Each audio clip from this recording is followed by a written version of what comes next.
우리가 신앙생활 하면서도 주님과의 사랑에 빠져야 돼요. 그 주님을 사랑하기 때문에 기도하고, 주님을 사랑하기 때문에 봉사하고, 주님을 사랑하기 때문에 전도하고, 주님을 사랑하기 때문에 하는 것은 피곤하지가 않는 거예요. 아무리 핍박을 당하고 어려움이 있어도 주님을 사랑하기 때문에 하는 일은 그게 상급이 되고, 그리고 행복한 줄로 믿습니다. 그래서 우리가 신앙생활하면서 정말 중요한 것이 뭐냐? 예수가 누구신가? 바로 그 예수님을 정말 아는가? 그 예수님을 만나야, 이 복음을 확실히 이해해야 우리 신앙에는 정말 자유함이 있고 감격과 감동이 있는 그런 삶이 되어지고, 또 말씀에 순종이 되고 헌신할 수가 있는 것입니다. 이 요한복음에 보면 예수님께서 친히 나는 누구다 그렇게 자신을 드러내셨어요. 내가 누구냐? 바로 그 예수님을 자신이 직접 소개하신 이 7가지에 대해서 우리가 지금 계속 말씀을 배우고 있습니다. 첫째로, 예수님은 생명의 떡이다. 예수님은 세상의 빛이다. 예수님은 양의 문이다. 예수님은 선한 목자다. 언제 아멘 하겠습니까? 예수님은 부활이요 생명이다. 예수님은 길이요 진리요 생명이시다. 자, 오늘 말씀은 예수님께서 나는 길이요 진리요 생명이다 이렇게 말씀하셨습니다. 이 말씀의 배경은 예수님께서 이제 십자가 지시고 죽으시기 전날 밤, 바로 유월절날 최후의 만찬을 제자들과 함께 갔습니다. 예수님이 제자들에게 이렇게 말씀합니다. 인자는 고난을 당하고 죽을 것이다. 내가 너희를 떠나게 될 것이다. 이 이야기를 듣는 제자들의 마음이 어두워졌습니다. 우리가 정말 주님을 따른 것은 이분이 그리스도시요 메시아, 이제 이 나라를 회복시키실 분은 이분밖에 없다고 정말 따라다니면서 그렇게 고생하면서 여기까지 왔는데, 아니 죽으시다니 어디로 간단 말인가? 그 마음 가운데 제자들의 마음이 불편해졌습니다. 어두워졌어요. 그때 예수님께서 제자들을 위로하면서 이렇게 말씀하십니다. 요한복음 14장 1절로 3절 보면, 너희는 마음에 근심하지 말라. 하나님을 믿으니 또 나를 믿으라. 내 아버지 집에 거할 곳이 많도다. 그렇지 않으면 너희에게 일렀으리라. 내가 너희를 위하여 처소를 예비하러 가노니, 가서 너희를 위하여 처소를 예비하면 내가 다시 와서 너희를 내게로 영접하여 나 있는 곳에 너희도 있게 하리라. 예수님이 십자가를 지시고 구원 사역을 이루시고 죽으시고 부활하시고 승천하셔서 이제 하나님의 나라에 가셔서 예수 믿는 우리를 위해서 처소를 다 준비해 놓으시면 다시 오셔서 우리를 그 천국으로 인도해 주실 것에 대해서 말씀을 하시는 거예요. 이 말씀을 듣는 제자들, 그 마음에 평안함이 있어야 되는데 더 궁금한 거죠. 근데 예수님이 4절에 보면 이렇게 말씀하십니다. 내가 가는 곳에 그 길을 너희가 알리라 그랬습니다. 아니, 예수님의 죽으심과 부활도 이해가 안 되는데 어떻게 도무지 이 말씀이 납득이 되겠어요? 그러니까 이 도마가 이렇게 질문을 던집니다. 5절에 보면 도마가 가로되 주여 어디로 가시는지 우리가 알지 못하거늘 그 길을 어찌 알겠사옵나이까? 참 답답합니다. 어떻게 된단 말이에요? 어디로 간다는 거예요? 그러니까 여러분, 오늘 예수님이 6절에 이렇게 말씀하십니다. 내가 곧 길이요 진리요 생명이니 나로 말미암지 않고는 아버지께로 올 자가 없느니라. 예수님께서 이 세상의 구주는 오직 나다, 예수 그리스도시다 라고 놀라운 선언을 하십니다. 내가 길이야, 내가 진리야, 내가 생명이야, 이렇게 주님께서 말씀하고 계세요. 오늘 이 말씀을 통해서 우리 사랑하는 성도님들이 길을 찾고 진리를 발견하고 생명을 얻는 시간이 될 수 있기를 예수 이름으로 축원합니다. 자, 어떻게 예수님이 온 인류에게 길이요 진리요 생명이 되셨습니까? 첫째는 예수님은 천국에 이르는 유일한 길이다 하는 것입니다. 예수님께서 내가 곧 길이요 라고 이렇게 말씀하셨는데, 예수님께서는 하나님의 집, 이 천국에 이르는 길에 대해서 지금 도마가 어떻게 그 길을 알 수 있겠습니까? 그 마음 가운데 답답한 마음을 가지고 질문할 때, 내가 곧 길이다, 천국에 갈 수 있는 길은 곧 예수님이다 라고 이렇게 선언하고 알려주시는 말씀입니다. 여러분, 인류의 시조인 아담과 하와가 죄를 지음으로 인해서 에덴 동산에서 쫓겨났습니다. 그때부터 인류는 길을 잃어버린 거예요. 이제 그 하나님을 찾아서 그 하나님을 만나기를 본능적으로 모든 인간은 그 하나님을 찾으려고 하지만은 찾을 길이 없는 것입니다. 그 길을 알려주시기 위해서 바로 하나님이 세상을 이처럼 사랑하사 독생자를 주셨으니 바로 예수님께서 길이 되셔서 이 땅에 오신 줄로 믿습니다. 그래서 예수님, 하나님께 나갈 수 있는 유일한 길은 오직 예수예요. 예. 웨이가 아니고 더 웨이입니다. 다른 어떤 길은 없어요. 딱 한 길밖에 없어요. 바로 예수 그리스도십니다. 그래서 구약 성경에 보면은 이제 성막이 있잖아요. 그 대제사장이 그 지성소, 하나님과 만나는 그 장소로 지성소를 허락해 주셨는데, 성소와 지성소를 나누는 휘장이 있습니다. 그 휘장을 지나서 들어가야 지성소를 만날 수 있어요. 그런데 그 길은 옛길이라고 한다면, 바로 예수님이 십자가에서 죽으실 때 십자가에서 인간의 모든 죄를 담당하시고 속죄 제물로 주님이 드려지심으로 인해서 일어난 사건이 뭐냐면, 지성소와 성소를 나누는 그 휘장이 쫙 갈라지면서 바로 지성소가 열려졌어요. 이것은 이제 새롭고 산 길, 새로운 길이 예수 그리스도 안에서 하나님을 만날 수 있는 길이 열려진 줄로 믿습니다. 그래서 히브리서 10장 20절 보면, 그 길은 우리를 위하여 휘장 가운데로 열어놓으신 새롭고 산 길이요, 휘장은 곧 저의 육체니라. 바로 예수님이 자신의 육체를 찢으심으로 이제 새롭고 산 길, 하나님을 만날 수 있는 길이 열려지게 된 줄로 믿습니다. 그래서 오직 이 길밖에는 다른 길이 없어요. 그래서 사도행전 4장 12절 보면, 다른 이로서는 구원을 얻을 수 없나니 천하 인간의 구원을 얻을 만한 다른 이름을 우리에게 주신 일이 없음이니라.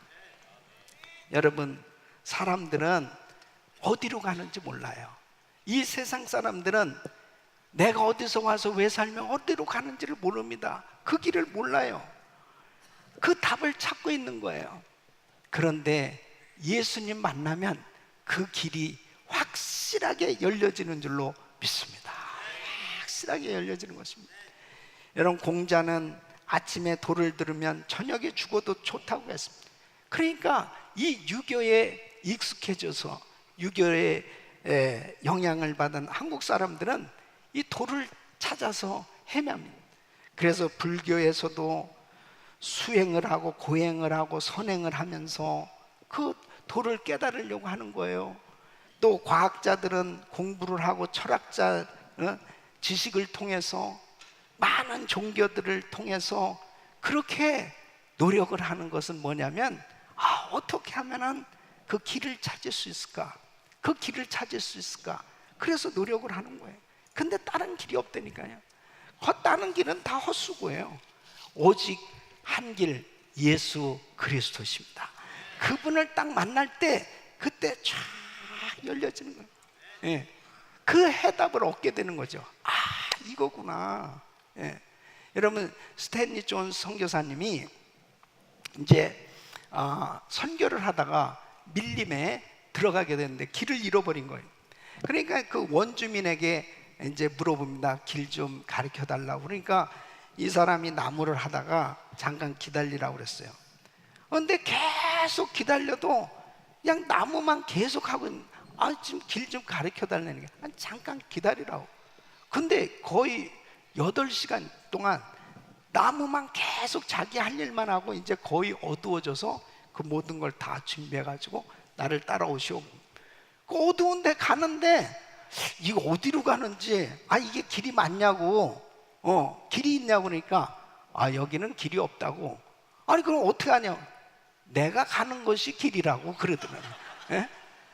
여러분, 이 세상이 바로 정글과 같은 곳이라니까요.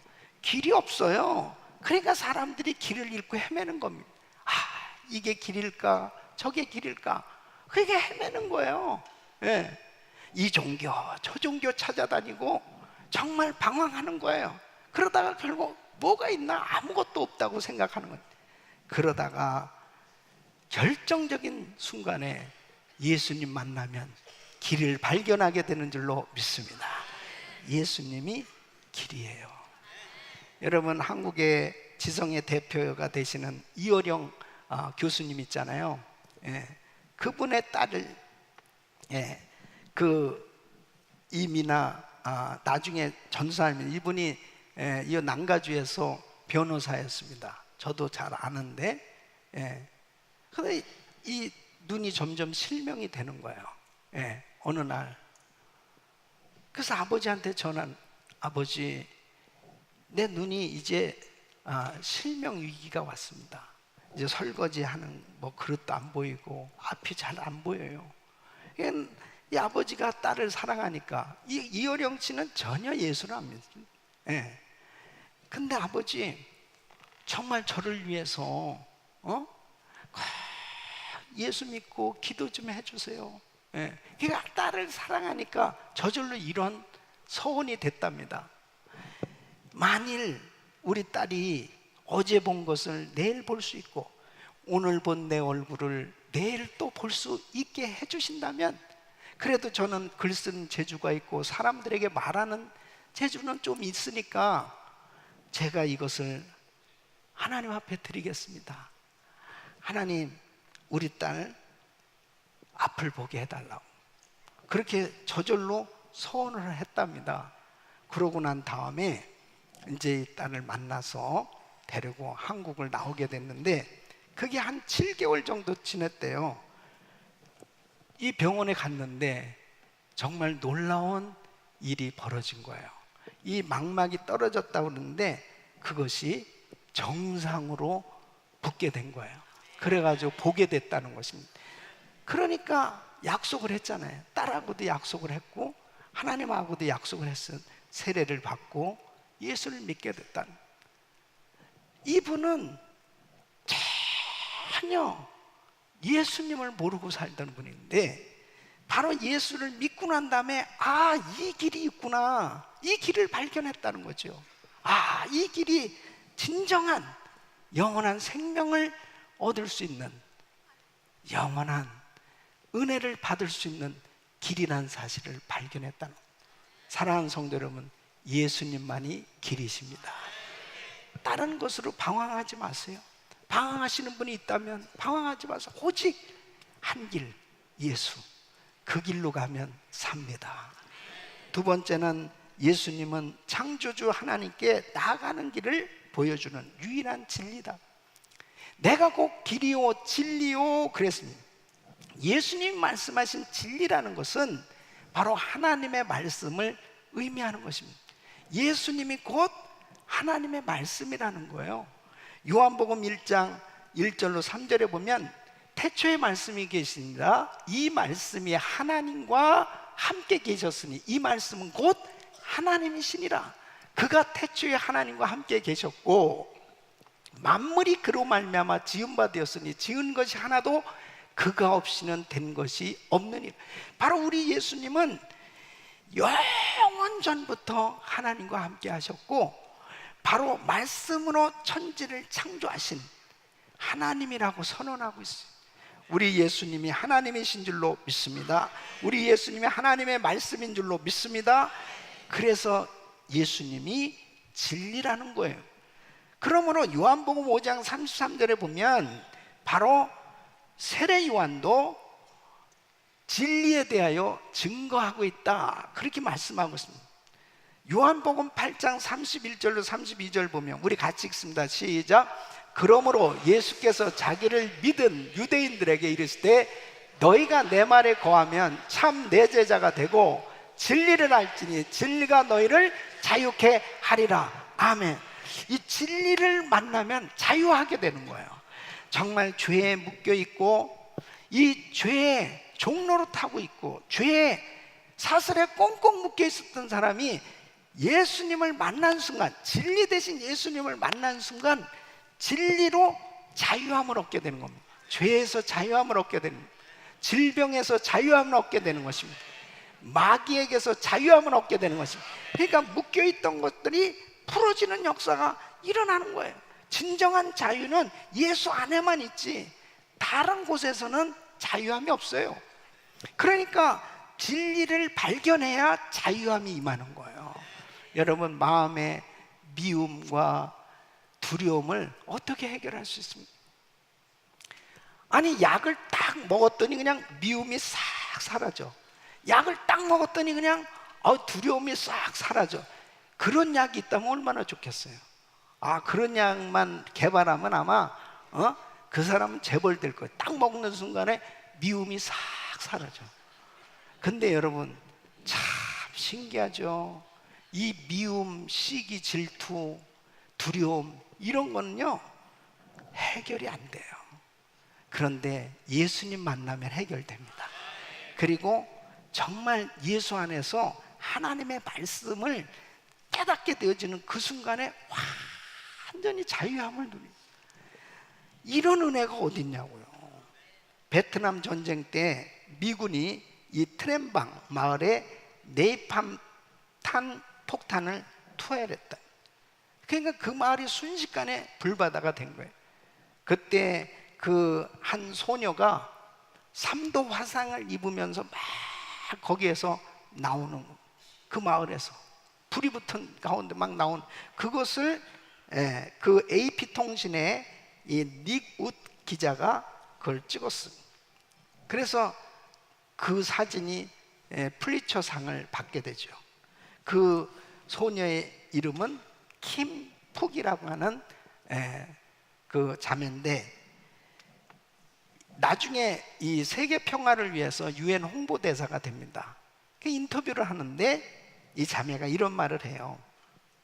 저를 전쟁의 상징으로 기억하지 말아주세요. 저는 17번씩이나 수술을 받으면서 정말 많은 사람들을 증오하고 미워하며 살았습니다. 나는 너무나 고통 가운데 살았습니다. 그런데 예수님을 믿게 됐습니다. 예수님을 영접하고 그 사람들을 용서하게 됐습니다. 용서하는 그 순간에 저는 행복한 사람이 됐습니다. 여러분, 진리 대신 예수님을 만나면 세상의 어떤 미움도 증오도 주님의 말씀으로 깨끗게 처리해 주신 줄로 믿습니다. 주님의 그 은혜가 아니면은 정말 자유함을 얻을 수 없는 거예요. 여러분, 20세기는 종교다원주의가 도전을 해오고 있는 거예요.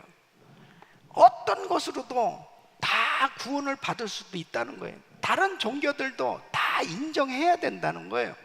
그러면서 불교를 믿어도 이슬람을 믿어도 결국 하나다는 거예요. 그러면서 계속해서 이렇게 모든 종교를 인정하라는 것으로 도전해 옵니다. 그런데 여러분, 길은 한 길밖에 없다니까, 진리는 하나밖에 없다니까요. 예수 그리스도 한 분밖에 없어요. 그래서 우리는 자꾸 공격을 당합니다. 왜 기독교는 그렇게 배타적이냐? 왜 기독교는 다른 이론을 좀 받아들이지 않느냐? 다른 종교들하고 왜 섞이지 않느냐? 섞일 수가 없어요. 구원의 진리 문제만큼은 예수 외에 다른 길이 없기 때문에 그렇습니다. 예? 그래서 사도행전 4장 12절에 다른 이로서는 구원을 얻을 수 없나니 천하 인간의 구원을 얻을 만한 다른 이름을 우리에게 주신 일이 없음이니라. 우리의 구원자는 오직 예수 그리스도인 줄로 믿습니다. 그분이 그래서 십자가에서 돌아가셔야만 했고, 그분이 부활하셔야만 했고, 그분이 승천하셔서 지금도 이 자리에 성령으로 오신 줄로 믿습니다. 예수님은 십자가를 지시지 않으면은 이 놀라운 진리를 선포하신 이유는 진리를 발견하고 진리를 접하는 사람, 만나는 사람마다 다 묶인 것을 풀어주시기 위해서 하나님께서 우리에게 진리로 임하신 줄로 믿습니다. 세 번째는 예수님은 죽음에 처한 세상에 오신 생명이시다는 거예요. 내가 곧 길이요 진리요 생명입니다. 예수님께서 생명을 배급해 주시는 분이 아니고 예수님 자신이 생명이세요. 예수님 자신이. 그러니까 예수를 영접하는 그 순간에 생명이 임하는 거예요. 생명이. 이건 정말 놀라운 일입니다. 그러니까 요한일서 1장 1절로 2절 보면 태초부터 있는 생명의 말씀에 관하여는 우리가 들은 바요 눈으로 본 바요 주목하고 우리 손으로 만진 바라 이 생명이 나타내신 바 된지라 이 영원한 생명을 우리가 보았고 증거하여 너에게 전하노니 이는 아버지와 함께 계시다가 우리에게 나타내신 바 된 자니라. 바로 예수님이 누구냐? 예수님은 인격체이신 생명이신 하나님이시라는 거예요. 그러니까 바로 생명을 우리가 손으로 만지거나 볼 수 없는 존재로 알지만 제자들은 바로 그 예수님, 인격체 되신 그 예수님을 보았고 만져도 봤다, 이렇게 구체적으로 표현을 하고 있어요. 무엇을 의미합니까? 생명 되신 주님이 임하면 우리가 주님을 느끼며 살 수 있게 되는 거예요. 그러니까요, 저도 제가 대학 다닐 때까지 영이 죽어버렸습니다. 영이 하나님을 몰랐단 말이에요. 느낌이 하나도 없습니다. 저한테 얼마나 많은 사람들이 전도했는지 몰라요. 그런데 느낌이 하나도 없어요. 죽은 사람한테 무슨 느낌이 있겠어요? 그런데 예수님을 영접하게 됐잖아요. 그 예수님을 영접하는 그 순간에 에베소서 2장 1절 말씀은 죄와 허물로 죽었던 너희를 살리셨도다. 그러니까 성령이 임하고 생명이 임하는 그 순간에 살아나게 된 거예요. 살아나고 나서 보니까 와, 주님을 느끼게 된 거예요. 지금도 주님과 교제하고 지금도 주님과 함께하는 시간이 얼마나 행복한지 몰라요. 여러분도 느끼세요? 정말 느끼세요? 우리 예수 믿는 사람들은요, 느끼고 사는 사람들이에요. 그냥 이론이 아닙니다. 막연하게 그냥 신앙생활 하는 게 아니에요. 그러니 느끼면서 사는 거예요. 느끼면서. 여러분 1000번째 기도하면서 우리 교회에 정말 엄청난 기적이 계속 일어나고 있어요. 지난 금요일에도 위암 판정받았던 우리 권사님, 최행자 권사님의 간증이 있었습니다. 작년 10월에 위암 판정을 받으셨어요.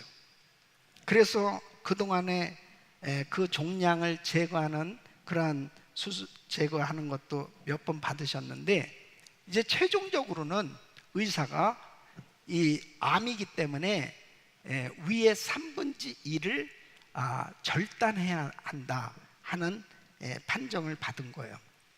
근데 권사님은 이제 1000번째 기도하면서 수술을 받지 않고 좀 고치게 해달라고 계속 기도하셨다고. 이제 드디어 지난주 수요일 날 8월 8일 수요일 날 이제 내시경 검사와 정밀 검사를 받게 됐는데 이제 수술을 받으려면 검사를 받아야 되잖아요. 결과가 모든 암이 싹 없어진 거예요. 할렐루야. 하나님께 영광입니다. 네? 아니 어떻게 나에게도 이런 일이 생길 수 있냐? 네? 여러분 바로 하나님께서 만져주시면 되는 거 아니에요? 만져주시면, 네? 만져주시면 되는 거 아니에요? 예수님은 우리의 영혼만 구원해 주시는 것이 아니고 하나님의 약속의 말씀을 붙들고 기도할 때 우리의 육체도 치료해 주시는 줄로 믿습니다. 이 귀한 기쁜 소식, 예수님이 길이요, 예수님이 진리요, 예수님이 생명이시다, 이 길밖에 없다, 이 진리를 체험하면 바로 영원한 생명을 얻으면 영원한 하나님의 은혜 가운데 살 수 있다는 이 기쁜 소식을 체험하는 사람은 전하지 않을 수 없는 거예요. 그래서 예수님의 제자들은 모두가 다 순교하기까지 이 귀한 복음, 이 복음을 체험하면 살 수 있을 텐데, 이 귀한 복음을 체험하면 저들이 묶인 것에서 풀어져서 진정한 자유함을 누릴 수 있을 텐데, 그래서 자신의 생명을 희생하기까지 그 영원한 천국에 입성할 때까지 귀한 복음을 증거한 줄로 믿습니다. 우리 사랑하는 성도님, 우리는 이 복음을 체험하고 이 복음을 누리고 이 복음을 전하며 살아야 될 줄로 믿습니다. 이런 은혜가 여러분 모두에게 충만히 임하기를 예수 이름으로 축원합니다.